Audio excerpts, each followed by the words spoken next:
política es la organización civilizada de la convivencia, no es solo el poder. Hemos confundido poder político con política, y la política es una palabra noble cuando la entendemos bien. Así que si confiamos en nosotros mismos, somos capaces de organizar, de comunicarnos, de dotarnos de confianza mutua, entonces podemos confiar en la política. Si se la dejas todo a los profesionales, las cosas cambian. Ya no puedes confiar lo mismo porque obviamente están buscando más poder.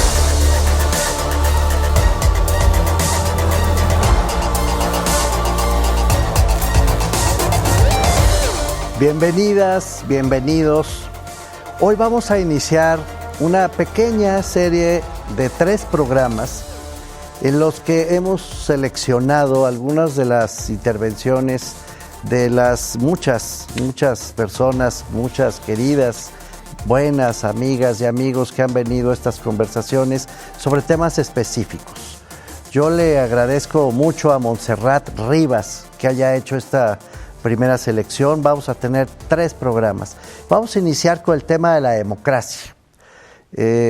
Vamos a escuchar en primer lugar lo que opina el ingeniero Cuauhtémoc Cárdenas en aquella conversación que tuvimos ya hace unos meses y que ahora recuperamos un pequeño fragmento sobre la manera en que el ingeniero Cárdenas ve a un tiempo las buenas noticias electorales que se han venido sucediendo con los años, pero también el problema importante de la democracia social. Aquella conversación con el ingeniero Cárdenas está grabada, ustedes la pueden ver en distintos canales de YouTube, por ejemplo. Vamos a ver el fragmento que recuperó Montserrat Rivas para este programa especial.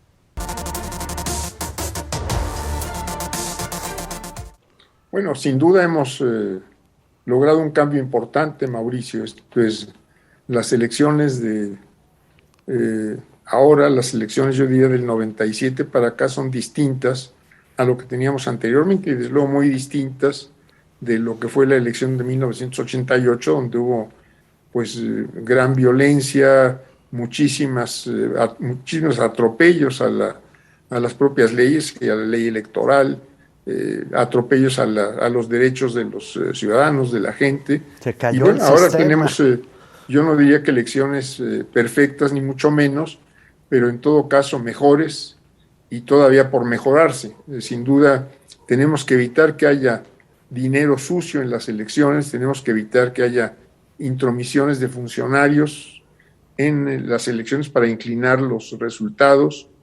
Tenemos que lograr que factores como la delincuencia, el narcotráfico no interfieran, no intervenga con la elección y traten de imponer resultados. Me parece que estas son cuestiones evidentes, las que se habla por todo el país, que todavía tienen que corregirse. De acuerdo. Pero sin duda tenemos una mejor democracia electoral, aunque yo diría que nos falta mucho por avanzar en lo que pudiéramos llamar democracia social. Esto es mejores salarios, mayor igualdad en el reparto de la riqueza, mejores servicios sociales de todo tipo y de carácter. Parece que todo esto está pendiente todavía de lograrse, por más que pueda haber avances. Ha habido avances sin duda en estos aspectos y al mismo tiempo yo diría que ha habido retrocesos también en estos últimos tiempos. No me refiero a este gobierno en particular. No. En línea con lo que nos contó en aquella fantástica conversación el ingeniero Cuauhtémoc Cárdenas, conversamos después con Flavia Freydenberg.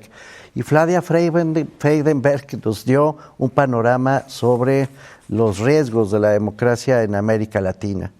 Vamos a escuchar ahora a Flavia Freydenberg sobre el mismo tema.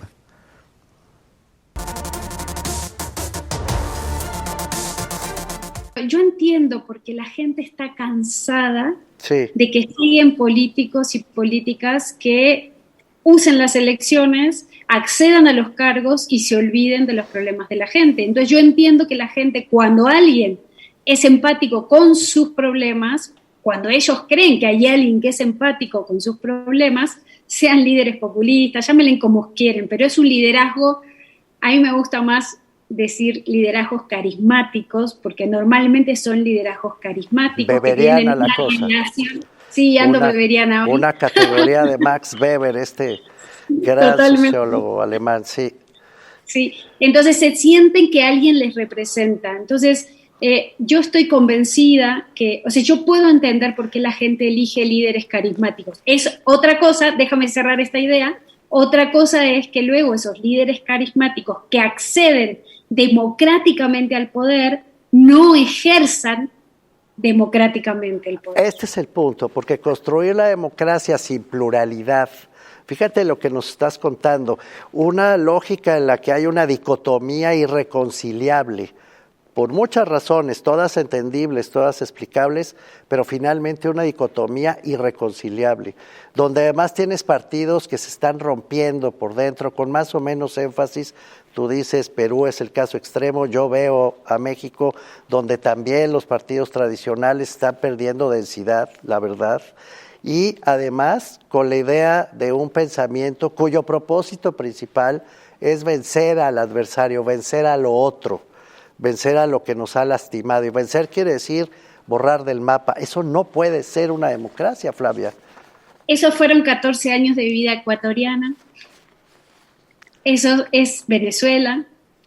En el extremo más extremo, porque ya es una dictadura aberrante, es Nicaragua en este instante, que hay 140 presos políticos, sí, y todos estamos mirando sin decir nada, y es una vergüenza que eso pase. Sí. Y eso también nos hace pensar qué hacer cuando, dos cosas, sí, la gente elige autócratas por los mecanismos de la democracia, o cuando el régimen se va transformando en una autocracia, porque cuando eligieron no se dieron cuenta que es ser un autócrata, que eso también puede pasar. De acuerdo. Entonces creo que los y las demócratas de América Latina tenemos un desafío importantísimo. No se trata de defender la democracia así por defenderla, digamos, de fundamentalista. Se trata de encontrar mecanismos que permitan que estas democracias tengan capacidad de resiliencia. La democracia con capacidad de resiliencia, nos dijo Flavia Freydenberg. Vamos a tener que hacer un corte en este momento, pero cuando volvamos vamos a escuchar aquella entrevista que tuvimos, un fragmento con Jacqueline Pechard. No se vayan, es rápido el corte y volvemos con ustedes.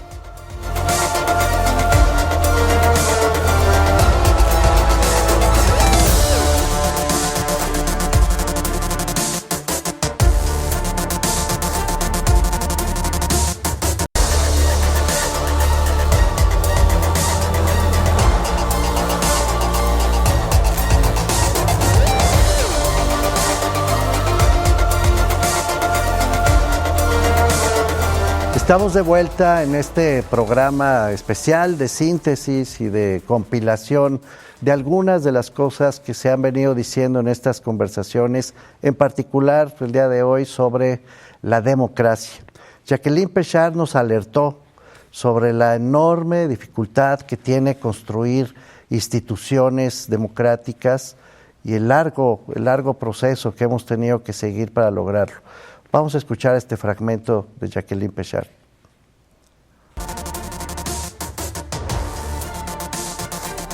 Yo creo que sí tenemos ya un largo trayecto de un afán por construir instituciones democráticas. Y empezamos quizá por la plataforma básica, que es la de construir instituciones democráticas para elegir a nuestros gobernantes, para decidir quiénes deben de llevar la conducción de un país, quiénes gobiernan, quiénes nos representan. Y durante largos 20 años construimos esas instituciones electorales que hoy conocemos como el INE, el Tribunal Electoral, la FED, la Fiscalía Especializada en Delitos Electorales.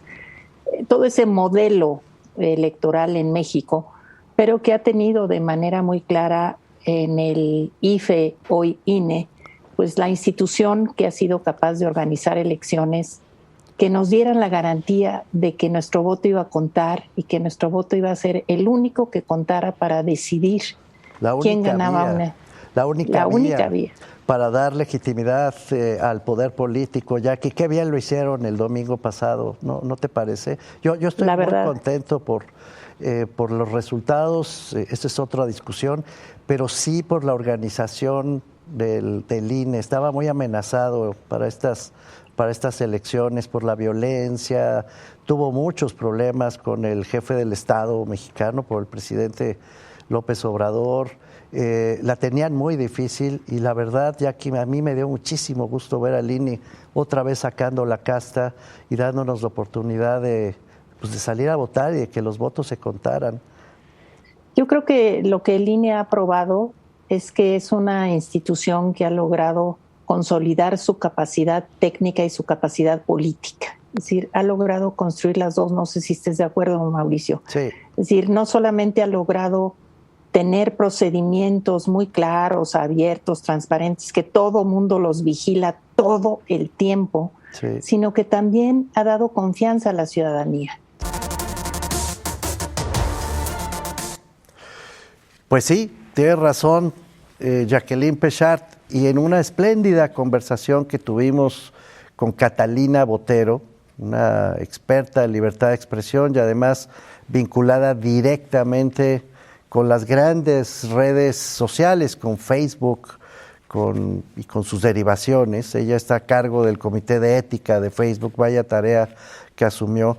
Pues sí, nos puso en aquella conversación que tuvimos con Catalina Botero sobre las cuerdas, es decir, sí necesitamos participar más, necesitamos vigilar más, pero al mismo tiempo esa vigilancia que se hace en las redes ha generado una lógica de pulsión autoritaria y un cierto algoritmo que produce ambición de poder. Vamos a escuchar a Catalina Botero ahora.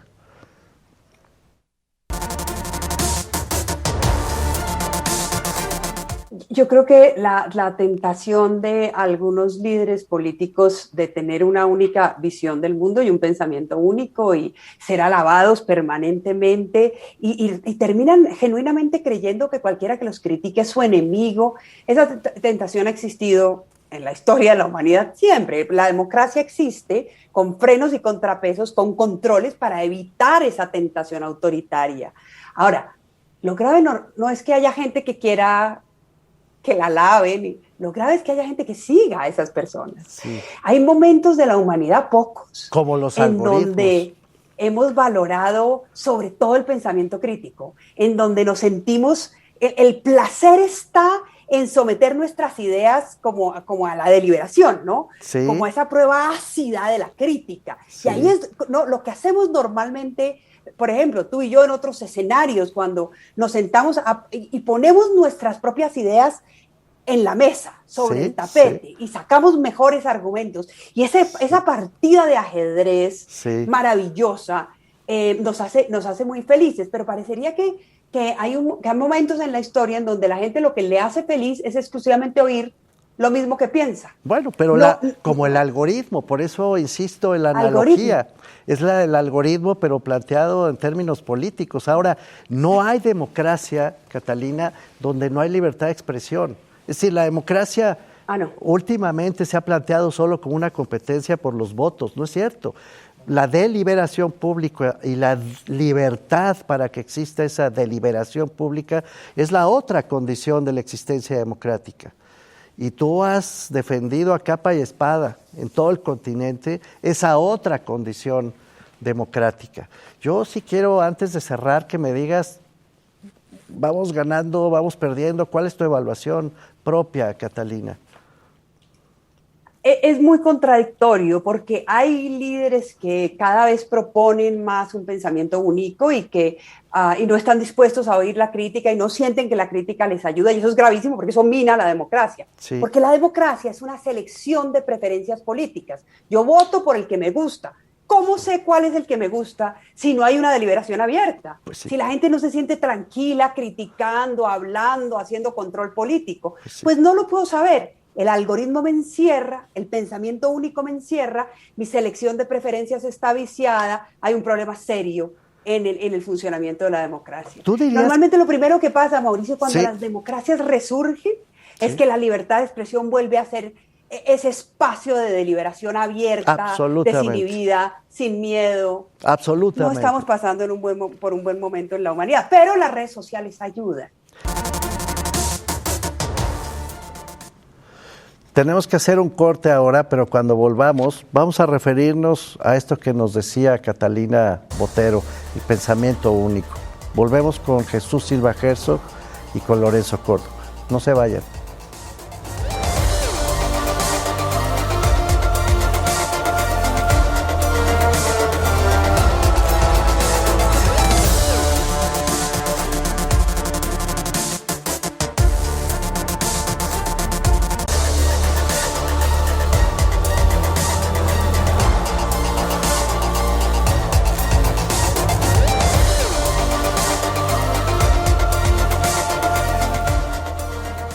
Estamos de vuelta en este programa especial de selección de intervenciones de los programas anteriores. Vamos ahora a escuchar a Jesús Silva Herzog en aquella conversación espléndida que tuvimos con él y en donde él se preocupa con toda razón sobre la verdad y la mentira y el uso populista de la información. Vamos a escuchar a Jesús.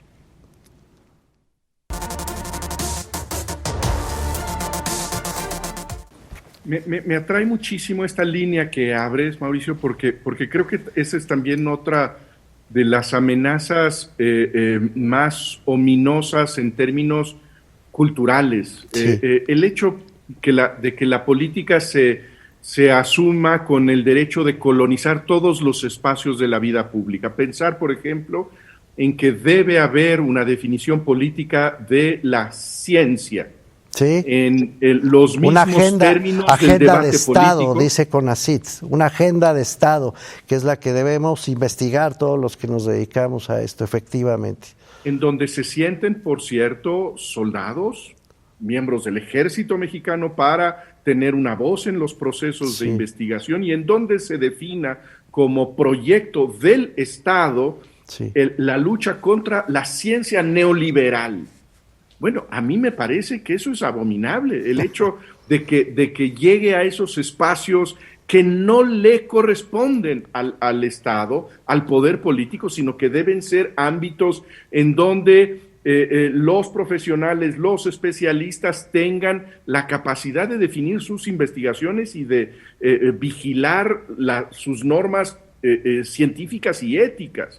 En términos de que se nos diga desde el Palacio Nacional cuál es la verdad y cuál es la mentira, que se nos diga cuál es la lectura de la historia que debemos nosotros aceptar como válida. O la construcción cultural en un sentido más amplio. O la construcción cultural en un sentido más amplio. También ha sido motivo de largos debates, incluso la moral, la ética. Una sola forma de verla. Por supuesto, y que se nos diga, yo creo que es un tema también interesante, el hecho de que se imagine que a la política corresponde decirnos cuál es el camino de la felicidad auténtica, como se predica todas las mañanas en el centro de la Ciudad de México. Sí. Yo creo que la felicidad es un asunto que nos corresponde a cada quien. Todos tenemos el derecho a ser infelices por nuestro propio camino y no le corresponde al poder político decirnos, este es el sendero que te va a hacer feliz. Yo creo que hay esta pretensión de ocupar todos los espacios que yo creo que debemos resistir muy tercamente. La fórmula a mí me parece precisa, me parece muy pertinente, pero no se puede gobernar con frases, y creo que es lo que hemos visto en estos últimos casi 3 años. Okay. El populismo tiene una gran capacidad de conducción y de combustión política, tiene una energía política innegable, pero tiene un gran desprecio normalmente por las políticas. Sí. Y esto de lo que tú estás hablando, ¿cómo se le hace para que México sea en una generación menos injusto, menos desigual? Sí. No es simplemente con tener el corazón en el lado correcto, no. Es tener una política que logra captar de la experiencia internacional lo que funciona. sin dogmatismos, pero sin ilusiones de que basta con que haya buenas intenciones del gobierno.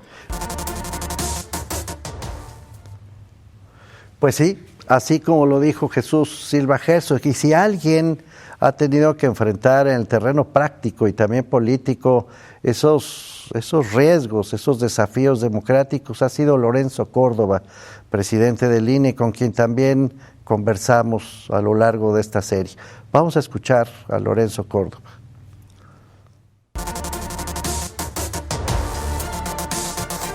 Mauricio, lo primero que diría es que los tiempos aquellos en los que hace 30 años, en los que uno analizaba las democracias en el mundo y pensaba en los riesgos o en los problemas de las democracias del tercer mundo, las democracias en vías de consolidación y de las democracias consolidadas, quedaron atrás.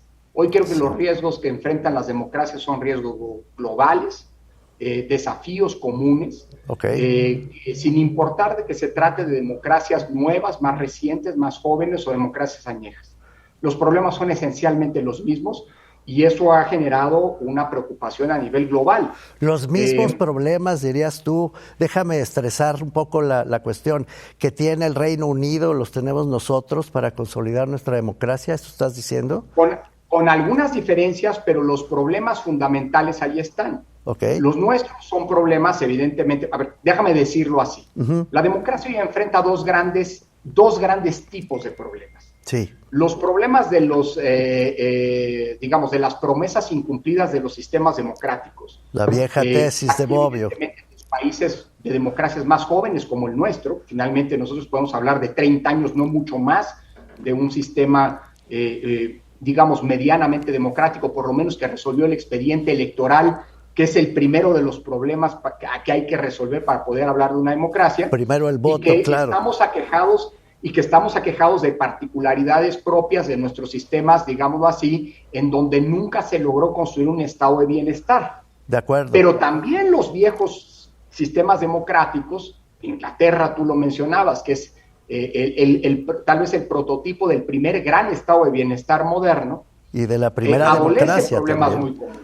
¿Cuáles son, déjame decirlo así, los grandes problemas que enfrentan nuestras sociedades y que por ende son problemas de las democracias? Sí. La pobreza, que está incrementándose incluso en los países ricos. Absolutamente. La desigualdad.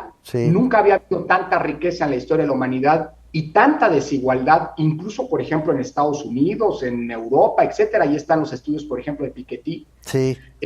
La corrupción, que es un problema global. Sí. La impunidad que sustenta la corrupción. Sí. Y, claro, algunos países de manera más enfática, problemas como los que nos aquejan hoy, como la inseguridad y la violencia. De acuerdo. Pero además hay problemas, y estos problemas pueden tener más o menos intensidad dependiendo del país de que se trate. Sí. Pero además hay problemas globales, problemas comunes, porque que son los grandes desafíos de la democracia hoy en día. Yo te diría, primero, el tema de la desinformación.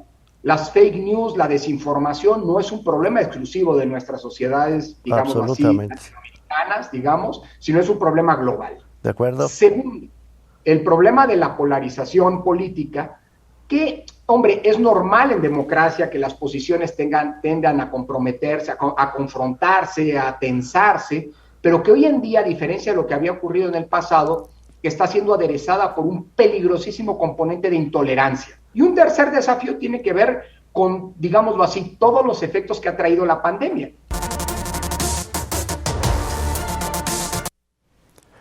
En el próximo programa de esta brevísima selección de partes de nuestras conversaciones hablaremos del régimen político mexicano, y después hablaremos de participación ciudadana. Nos vemos en los próximos programas y continuemos con esta serie.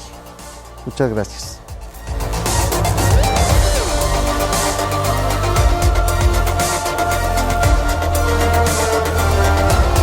Política es la organización civilizada y la convivencia, no es solo el poder. Hemos confundido poder político con política. La política es una palabra noble cuando la entendemos bien. Así que si confiamos en nosotros mismos, somos capaces de organizar, de comunicarnos, de dotarnos de confianza mutua, entonces podemos confiar en la política. Si se la dejas todo a los profesionales, las cosas cambian. Ya no puedes confiar lo mismo porque obviamente están buscando más poder.